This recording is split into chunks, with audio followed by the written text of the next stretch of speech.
Welcome to Suman TV.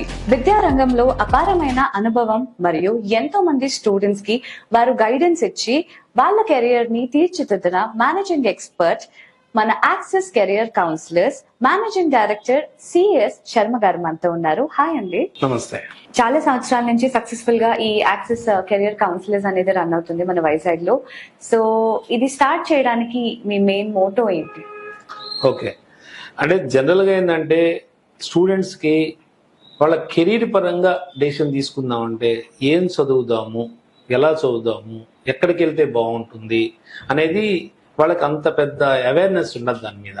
So దానికి ఆ awareness కలిగించడం కోసమే మనము యాక్సెస్ కెరీర్ కౌన్సిలర్స్ అనేటువంటిది ఆల్మోస్ట్ మేము 2012లో స్టార్ట్ చేశాము. సో అప్పటి నుంచి ప్రతి ఇయర్లో ఆల్మోస్ట్ మనం ఒక 350 to 400 స్టూడెంట్స్ వరకు మన ద్వారా వెళ్తుంటారు. దానిలో కొంతమంది మేనేజ్మెంట్కి వెళ్ళొచ్చు, కొంతమంది అబ్రాడ్ స్టడీస్కి వెళ్ళొచ్చు. అంటే ఎంబీఏ కానీ ఎంఎస్ కానీ ఏదైనా అదర్ కంట్రీస్లో చేయాలి అంటే దానికి కావాల్సిన గైడెన్స్ ఇస్తాము. దాంతోపాటు అందరూ ఓవర్సీస్కి వెళ్ళలేరు కాబట్టి అది కొద్దిగా బడ్జెట్ ఎక్కువ ఉంటుంది కాబట్టి విత్ ఇన్ ఇండియాలో కూడా కొంతమంది చదువుకోవాలనుకుంటారు. వాళ్ళ కోసం మనం ఏం చేస్తున్నామంటే పర్టికులర్గా అంటే బిజినెస్ స్కూల్స్ ఏవి బాగుంటాయి అంటే డిగ్రీ అయిపోయిన తర్వాత ప్లేస్మెంట్ 100% మనకు ప్లేస్మెంట్ రావాలి అనుకున్న స్టూడెంట్స్ కి మనము చక్కటి గైడెన్స్ అయితే వాళ్ళకి ఇస్తూ ఉన్నాము. సో ఆల్మోస్ట్ నేను ఇంతకుముందు మా గొప్ప చెప్పుకోవటం కాదు కానీ ఆల్మోస్ట్ మా ద్వారా వెళ్ళిన స్టూడెంట్ ఇప్పటివరకు ఏ స్టూడెంట్కి కూడా ప్లేస్మెంట్ నాకు రాలేదు అన్నవాడు ఇంతకుముందుకు మా ఆఫీస్కి రాలేదు. సో డెఫినెట్ గా అది 100% నేను కాన్ఫిడెంట్ గా చెప్పగలుగుతా అది మా క్రెడిటే అని. ఎందుకంటే నేను ఒక స్టూడెంట్ తో మాట్లాడుతున్నప్పుడు వాళ్ళ యొక్క అంటే వాళ్ళ క్యాలిబర్ ఎలా ఉంది, అంటే వాడికి ఎంత స్టాండర్డ్ ఉంది, వాడు ఏ బిజినెస్ స్కూల్స్కి వెళ్తే సక్సెస్ఫుల్ గా రన్ చేయగలుగుతాడు, వాడి కెరీర్ ఎలా ఉంటుంది, ఇవన్నీ చూసి మాత్రమే నేను వాడికి సజెస్ట్ చేస్తా. ఓకే, ఈ బిజినెస్ స్కూల్ మీకు ఫిట్ అవుతుంది అని చెప్పి. అట్లానే అబ్రాడ్ కూడా ఏ కంట్రీ అయితే బాగుంటుంది, ఈజీగా వాడు ఫ్లోరిష్ అవుతాడు. సో దానికి అక్కడికి వెళ్ళేట ముందు కూడా ఏమేమి వాడు సర్టిఫికేషన్ తీసుకుంటే బాగుంటుంది అనే ఒక స్కిల్ సెట్ కూడా ఎలా ఉంటే బాగుంటుంది అనేది కూడా వాడికి క్లియర్ గా చెప్పి పంపించడం జరుగుతుంది. అందువల్లే మా స్టూడెంట్స్ అందరూ వెళ్ళిన వాళ్ళందరూ సక్సెస్ఫుల్ గా వాళ్ళ కెరీర్ లో సెటిల్ అవ్వగలుగుతున్నారు. సో పేరు గురించి అడగాలనుకుంటున్నానండి. యాక్సెస్ కెరియర్ కౌన్సిలర్స్ అని పేరు పెట్టడానికి ఏదైనా బలమైన కారణం ఉందా? యా, డెఫినెట్ గా ఉంది. ఎందుకంటే యాక్చువల్ గా యాక్సెస్ అంటే జనరల్ గానే ఒక అనుసంధానం. యాక్సెస్ మీన్స్ ఒక అనుసంధానం అంటే స్టూడెంట్ కి బిజినెస్ స్కూల్స్ కి అలానే లేకపోతే ఓవర్సీస్ ఎడ్యుకేషన్ యూనివర్సిటీస్ కి మధ్యలో మేము ఉంటాం కాబట్టి అందువల్ల యాక్సెస్ అనే వర్డ్ ఒకటి మనం తీసుకోవడం జరిగింది. సో దాని ప్రకారమే దట్టు అదర్ కన్సల్టెన్సీకి మా దానికి ఏంటంటే డెఫినెట్ గా మేము ఏంటంటే ఒక్కసారి స్టూడెంట్ పంపించామంటే వాడికి త్రూ అవుట్ అంటే వాడు చదువుతున్న రోజులు కూడా వాడికి ఏంటి ఏదైనా ప్రాబ్లం ఉందా, అక్కడ ఫ్యాకల్టీతో ఏదైనా ప్రాబ్లం ఉందా, అన్ని అర్థమవుతున్నాయా లేదా నీకు, అంటే ఎలా ఉంది, ఇంటర్న్షిప్స్ వస్తున్నాయా లేదా, ఇవన్నీ మేము వాడి దగ్గర తీసుకొని ఇన్పుట్ దాని ద్వారానే మళ్ళీ నెక్స్ట్ ఇయర్ స్టూడెంట్స్ కి ఆ ఇన్స్టిట్యూషన్ అనేది సజెస్ట్ చేయడం జరుగుతుంది. సో అందుకని చెప్పి మన ద్వారా వెళ్ళిన స్టూడెంట్స్ అందరూ కూడా సక్సెస్ఫుల్ గా వాళ్ళ యొక్క కెరీర్ ని కంప్లీట్ చేయగలుగుతున్నారు. ఓకే, సో ఈ యాక్సెస్ కెరియర్ కౌన్సిలింగ్ కి ఏ స్టేజ్ లో స్టూడెంట్స్ పేరెంట్స్ మిమ్మల్ని అప్రోచ్ అవ్వాలండి? అంటే జనరల్ గా ఇప్పుడు +2 నుంచి మన దగ్గరికి ఆల్మోస్ట్ పీజీ వరకు స్టూడెంట్స్ వస్తూనే ఉంటారు. అంటే యాక్చువల్ గా +2 తర్వాతనే ఎందుకు నేను అంటున్నానంటే +2 తర్వాత ఏంటంటే స్టూడెంట్ యొక్క చాలా మంది ఇప్పుడు ఎంబీబీఎస్ తీసుకున్న వాళ్ళేమో వాడు ఏదో డాక్టర్ అవుదామని చేస్తారు. ఆ తర్వాత అంత నీట్ లో మంచి స్కోర్ రాదు, మంచి ర్యాంక్ రాదు. సో ఆటోమేటిక్ గా వాళ్ళు ఇంకా నెక్స్ట్ దేని వెళ్ళాలో వాళ్ళకి అర్థం కాదు, ఏ కోర్స్ చేస్తే కెరీర్ పరంగా బాగుంటుందో తెలియదు. ఇప్పుడు అలాంటప్పుడు కూడా మన దగ్గరకు వస్తే +2 తర్వాత మనం స్టూడెంట్ ని కొద్దిగా కౌన్సిలింగ్ చేసి అలానే పేరెంట్స్ తో కూడా మాట్లాడి వాళ్ళ బడ్జెట్ ఏంటి అని మొత్తం కూడా మనం చూసుకొని దాన్ని బట్టి వాళ్ళకి ఏ కోర్స్ చేస్తే బాగుంటుందో కూడా సజెస్ట్ చేయగలుగుతాం. ఇంకోటి డిగ్రీ తర్వాత అయితేనేమో వాళ్ళకి ఏంటంటే జనరల్ గా మేనేజ్మెంట్ ఎడ్యుకేషన్ ఏ బిజినెస్ స్కూల్స్ లో బాగుంటుంది, ఎంబీఏ కానీ పీజీడీఎం కానీ చేస్తే ఎక్కడ బాగుంటుంది, ప్లేస్మెంట్ 100% ఎక్కడ ఉంటుంది, దానిలో కూడా మళ్ళీ ఏ స్పెషలైజేషన్ తీసుకోవాలి మేనేజ్మెంట్ లో, దానిలో కూడా మల్టిపుల్ డిసిప్లిన్స్ ఉంటాయి. బిజినెస్ స్కూల్స్ లో ఆల్మోస్ట్ మోర్ దాన్ 40 డిసిప్లిన్స్ ఉంటాయి. వాటిలో ఏ స్పెషలైజేషన్ తీసుకుంటే స్టూడెంట్ రాణించగలుగుతాడు, ప్రజెంట్ మార్కెట్ సినారియో ఎలా ఉంది, సో అవి ఆ స్పెషలైజ్ చేస్తూ ఉన్నప్పుడు ఏ సర్టిఫికేషన్ చేసుకుంటే మంచి ప్యాకేజ్, శాలరీ ప్యాకేజ్ వస్తాయి, ఇవన్నీ కూడా మనం క్లియర్ గా స్టూడెంట్ కి చెప్తాము. దాన్ని బట్టే వాడు ఆ స్పెషలైజేషన్ కూడా తీసుకుంటాడు. ఓకే. సో మరి స్టూడెంట్స్ ఫస్ట్ అసలు మీకు అప్రోచ్ అయిన వెంటనే ప్రాసెస్ స్టార్టింగ్ ఇంకా ఎండింగ్ ఎలా ఉంటుందండి మన యాక్సెస్ కెరియర్ అంటే కౌన్సిలర్? ప్రాసెస్ అంటే ప్రతి స్టూడెంట్ కూడా ఫస్ట్ జీరో నాలెడ్జ్ తో వస్తాడు మన దగ్గరికి వచ్చినప్పుడు. సో జీరో నాలెడ్జ్ తో వచ్చినప్పుడు ఇప్పుడు వాడికి మల్టిపుల్ ఆప్షన్స్ ఇస్తాం. అంటే ఒక్కటే కాకుండా ఫస్ట్ వాడి బడ్జెట్, వాడు ఎంత మడుగు దానికి పెట్టగలుగుతాడు. సపోజ్ ఎంబీఏ చేయాలంటే ఎంత బడ్జెట్ పెట్టగలుగుతాడు ఒక బిజినెస్ స్కూల్లో. మన దగ్గర ఉన్న బిజినెస్ స్కూల్స్ అంటే ఆల్మోస్ట్ 3.85 lakhs నుంచి ఆల్మోస్ట్ 20 lakhs వరకు ఉన్నాయి బిజినెస్ స్కూల్స్.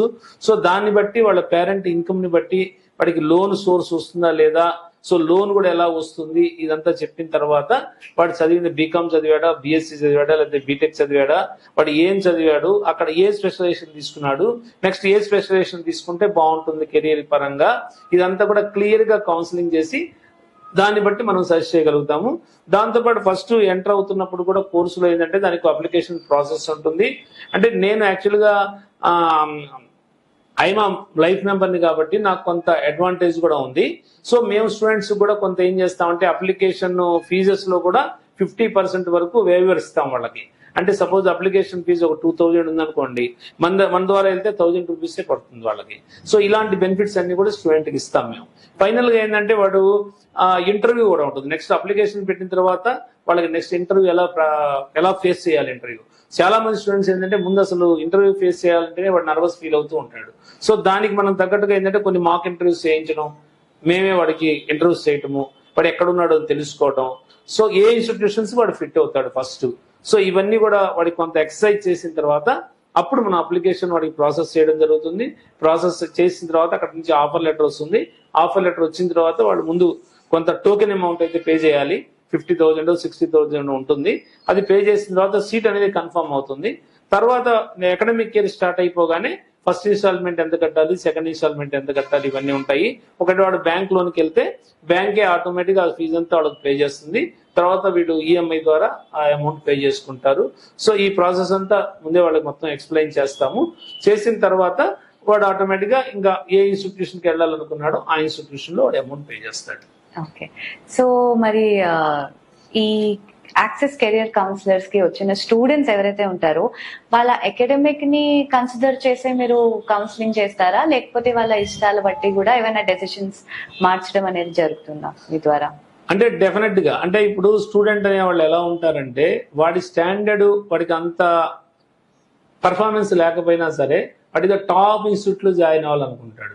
ఫైనాన్షియల్ గా వాళ్ళకి అంత ఉండదు. ఫస్ట్ పేరెంట్ ఇన్కమ్ అంత ఉండదు. రెండోది అంటే పెద్ద టాప్ ఇన్స్టిట్యూషన్స్ కి వెళ్ళాలంటే కొంత అమౌంట్ ఎక్కువ పెట్టాలి. రెండోది దాంతో పాటు ఏంటంటే వాడికి ఆ నాలెడ్జ్ కూడా ఉండాలి. ఇప్పుడు ఆ నాలెడ్జ్ లేకుండా వెళ్ళి టాప్ ఇన్స్టిట్యూషన్ కి వెళ్తే వాడు కరెక్ట్ గా 2 రోజులు కూడా అక్కడ కూర్చోలేడు ఫస్ట్. సో అది కూడా మనం చెక్ చేస్తాం. స్టూడెంట్ యొక్క నాలెడ్జ్ చెక్ చేసి వాడు ఏ ఇన్స్టిట్యూషన్స్ కరెక్ట్ గా ఫిట్ అవుతాడు, దాంతో ఏ స్పెషలైజేషన్ ఏ కాలేజీలో బాగుంటుంది, వీడికి ఆ స్పెషలైజేషన్ కరెక్ట్ గా ఫిట్ అవుతుందా లేదా. స్టూడెంట్ ఒకవేళ స్పెషలైజేషన్ అటు రాంగ్ గా అనుకుంటే ఆ స్పెషలైజేషన్ కరెక్ట్ గా ఉండదు నువ్వు చదివిన దానికి. సో నువ్వు ఈ స్పెషలైజేషన్ కి వెళ్తే పర్టికులర్ ఈ స్పెషలైజేషన్ కి వెళ్తే నీకు బాగుంటుంది అని చెప్పి మనం సజెస్ట్ చేయగలుగుతాం స్టూడెంట్ కి. సో జనరల్ గా మనతో మాట్లాడిన తర్వాత పేరెంట్ కూడా 100% యాక్సెప్ట్ చేస్తాడు. ఎందుకంటే మనం అన్ని కార్నర్స్ లో కూడా టెస్ట్ చేసిన తర్వాతే మనం పేరెంట్ కి కూడా చెప్తాం, సజెస్ట్ చేస్తాం. సో ఆటోమేటిక్ గా స్టూడెంట్ కూడా యాక్సెప్ట్ చేస్తాడు. అది స్టూడెంట్ కి కౌన్సిలింగ్ ఇవ్వడం అనేది రెగ్యులర్ గా జరిగేదే, కానీ వాళ్ళతో పాటు పేరెంట్స్ కి కూడా కౌన్సిలింగ్ అనేది ఇంపార్టెంట్. మీరు వాళ్ళని ఎలా గైడ్ చేస్తారు? అంటే ఇది మంచి క్వశ్చన్. ఎందుకంటే చాలా మంది స్టూడెంట్స్ కౌన్సిలింగ్ గురించి అడుగుతారు, కానీ యాక్చువల్ గా అసలు స్టూడెంట్ కౌన్సిలింగ్ చేస్తున్నప్పుడు ముందు ఫస్ట్ చేయాల్సింది పేరెంట్ కే చేయాలి. ఎందుకంటే ఇప్పుడు సపోజ్ మీ ఇంట్లోనే ఉన్నారు, సపోజ్ మీ మదర్ ఎవరో ఉన్నారు, మీరు మీ సిస్టర్స్ ఎవరన్నా ఉంటే మీరు టీవీ చూస్తూ నువ్వు టీవీ చూడకు నువ్వు చదువుకో అని చెప్తే స్టూడెంట్ ఎలా వింటాడు? సో డెఫినెట్ గా అది 100% కరెక్ట్ కాదు కదా. సో ఆ ఎగ్జామ్స్ టైంలో స్టూడెంట్ ఎగ్జామ్స్ రాస్తూ ఉన్నప్పుడు ఆ ఎగ్జామ్ టైంలో ఏం చేయాలి? సో ఇంట్లో ఆ ఎన్విరాన్మెంట్ వాడికి కల్పించాలి ఫస్ట్. అంటే అందరూ వాడు చదువుకునే ఎన్విరాన్మెంట్ మనం కల్పించాలి. అంటే టీవీ అనేది ఆ రోజు ఆన్ చేయకూడదు. ఎగ్జామ్స్ ఉన్నప్పుడు ఆ రోజుల్లో అసలు ఆన్ చేయకూడదు కొన్ని రోజులు. ఒకవేళ స్టూడెంట్స్ ఇంట్లో ఉన్నప్పుడు కూడా టీవీ ఆన్ చేయకూడదు.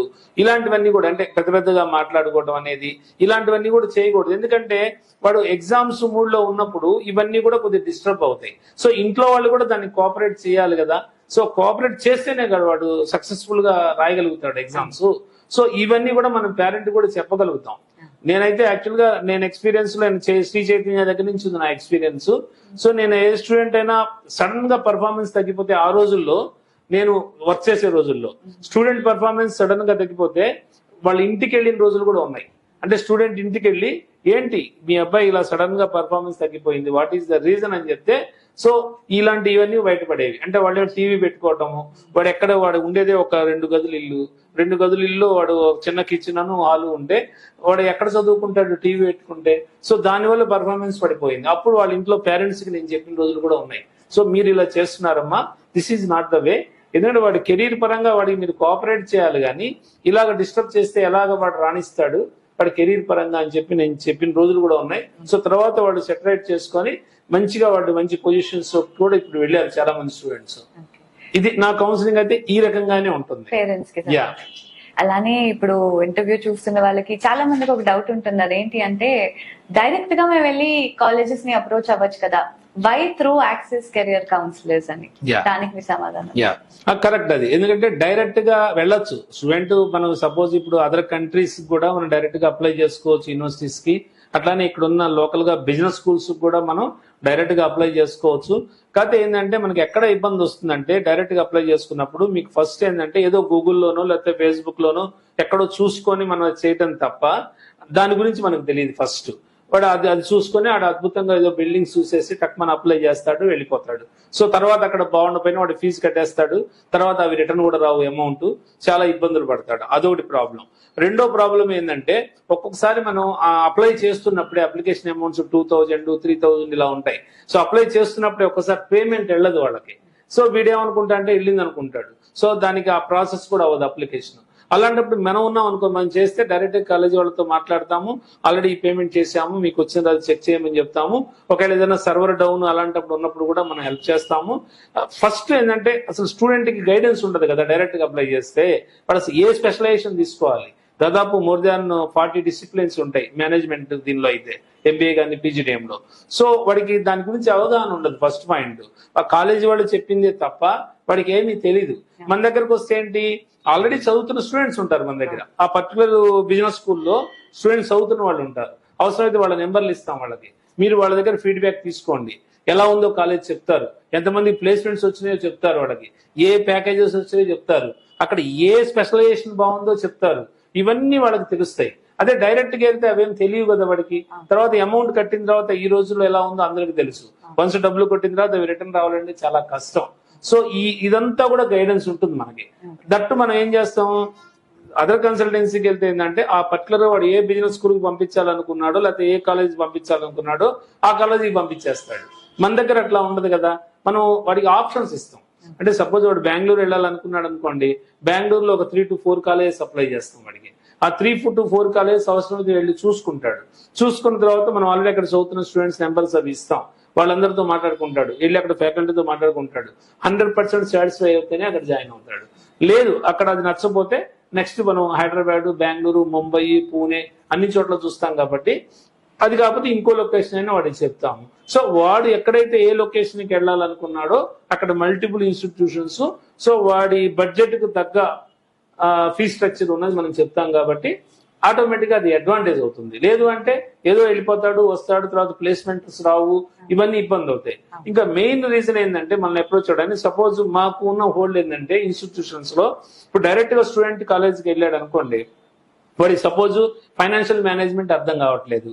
సో సపోజ్ మా ద్వారా వెళ్ళాడు అనుకోండి, అది మాకు చెప్తాడు, సార్ నాకు I'm not able to actually understand the subject, please tell to institution అని చెప్తాడు. అప్పుడు మనం ఏం చెప్తాం, ఆ మేనేజ్మెంట్ బి స్కూల్స్ చైర్మన్ తో మాట్లాడతాం. సార్ పర్టికులర్ పేపర్ అర్థం కావట్లేదు స్టూడెంట్ కి, కొద్దిగా చూడండి సార్, అతను చాలా ఇబ్బంది పడుతున్నాడు అని చెప్తాం. మనకు ఉన్నంత హోల్డ్ స్టూడెంట్ ఉండదు కదా. స్టూడెంట్ ఎవరి ద్వారా డైరెక్ట్ గా వెళ్ళిపోతాడు. ఇప్పుడు సపోజ్ మన మాట వాళ్ళు వెళ్ళలేదు అనుకోండి, ఒక 15 మంది 20 మంది స్టూడెంట్స్ ఉంటారు అక్కడ మనకి. సో డెఫినెట్ గా నెక్స్ట్ ఇయర్ మనం ఆ పర్టికులర్ కాలేజీని ప్రమోట్ చేయం కదా. సో అందుకని చెప్పి మేనేజ్మెంట్ మన మాట వింటారు, మనం ఏదైనా మాట చెప్తే వింటారు. సో ప్లేస్మెంట్స్ పరంగా కూడా, సార్ వాడి సమంగా మా వాళ్ళని పట్టించుకోవట్లేదు, మీరు వాళ్ళకి ప్లేస్మెంట్స్ రావట్లేదు చూడండి సార్ అని చెప్తే రెండోసారి మళ్ళీ మనం చేయమని చెప్పి వాళ్ళకి డెఫినెట్ గా they can give the more focus on that particular students అన్నమాట. సో ఈ అడ్వాంటేజెస్ అన్ని ఉన్నాయి మన ద్వారా వెళ్తే. బట్ డైరెక్ట్ గా వెళ్తే అందులో ఒక్క అడ్వాంటేజ్ కూడా లేదు కదా. సో అందుకని స్టూడెంట్స్ మన దగ్గర మనల్ని అప్రోచ్ అవుతారు.